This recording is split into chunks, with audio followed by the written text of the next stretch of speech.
I think another thing that's happened, I think since the last time we had you on, is Opie got fired. And I wondered, I see the smile there, and I was wondering, like, man, I wonder if it's crossed either of their minds to get something back together, or if Anthony is just so, like, fuck this dude, never again. I'm not going to get, 20 minutes into that first show back and be like, oh, no, I'm back on Greg shells. I'm walking on Greg shells again. It was, we had actually thought about it. Keith, who takes care of all my business over there at Compound Media, he spoke with Opie about it. We kind of had this plan that we wouldn't do a show together. He would have his show on Compound Media. I would have my show. And maybe if anything ever happened on a Friday or something, we kind of cross paths and do something. He, of course, did what he always does. Never got back to us. I don't know, dude. I'm thinking about it, dude. Maybe. And then just would leave us hanging. So we finally just said, fuck it. We're done. Deal's off the table. And he went and walked around with an iPhone for 8 months in the city. Those were uncomfortable. I only watched like 2 minutes of one, and I'm like, all these poor people on the streets of New York just getting accosted, basically. Like, I'd rather see a Jehovah's Witness or a Mormon walk up to me.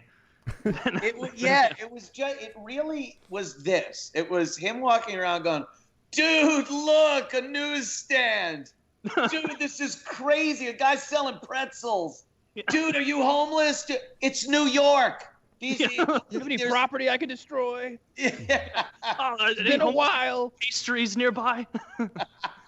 No, that guy always ruined the show, man. I love going and listening to the old O&A shows. And it's very little that I care about. It's when you got Jimmy on there and you guys are riffing on like the two-headed girl or that lady with all the dead cats in her fucking house or like the Canadian PSA commercials with kids getting crushed by cars. And it's fucking gold. And then he'll say something. And hold on. Yeah. Hold on. Hey, Snowy from Michigan. Snowy's on the phone. What do you got? And I'm like, oh, shut the fuck up. Snowy doesn't have shit. This is gold we're rolling with over here. Shut the fuck up. Someone needed a mute button for him and just not tell him that it was on. Just let him go a whole show without saying a word.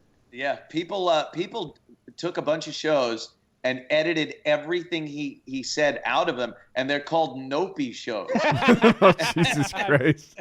I've literally gone on and watched clips of old O&A, and like he'll go on a tangent and I'll be like, God damn it, like, Jim and Ant were just riffing on something really funny, and then I found the Nopey shows. I'm like, oh, these are great. They're shorter. You'd get a show where we would have like Patrice O'Neill, Rich Voss, Colin Quinn would be in the studio. All these Louis C.K. and just bullshitting back and forth, and it's brilliant. Just shut the fuck up at that point. You really don't need to chime in or say that we got to go to a phone call. And he would do it because I think he felt so powerless in that studio and with those people that he had nothing to contribute. Yeah. So he contributed fucking it up. Like the kid that has to kick over the sandcastle that someone built because they didn't build one. So, and dealing with that for 20 years was quite enough for your friend Anthony. Yeah, his brand of comedy was completely different. Everybody else is riffing and just being spontaneously funny, which is such a difficult thing to do. And he is completely inept at that. He just wants to go, let's go smash somebody's guitar. Let's go break something and get a reaction. Yeah, it was always some kind of he tried to be shocking. Yeah. And if it's organic, it's hilarious and uncomfortable and funny. But if you just do something like, hey, look, I'm going to do something outrageous, you're kind of looking like, oh, really?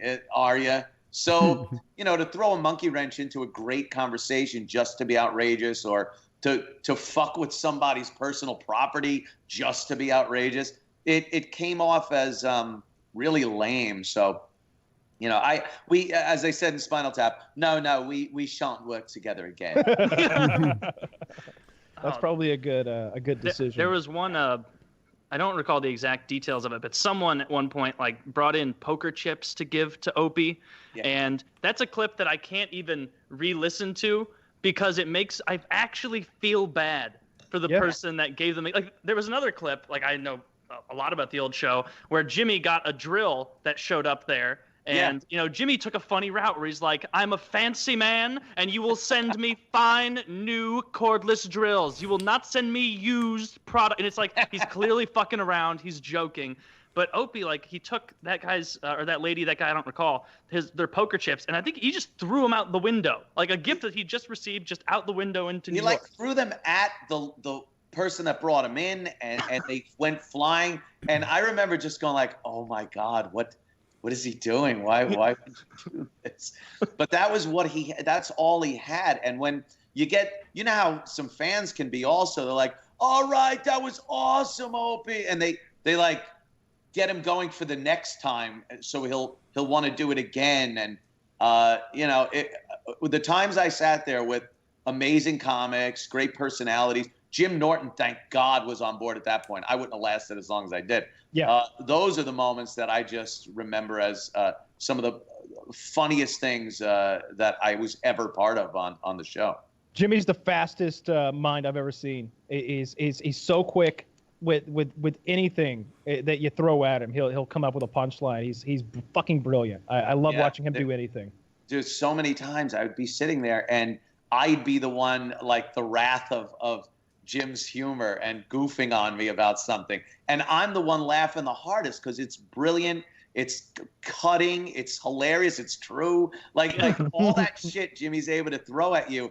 And you only love him. Like there's no way you'd look at Jimmy bashing the shit out of you and go, that son of a bitch, I can't stand him.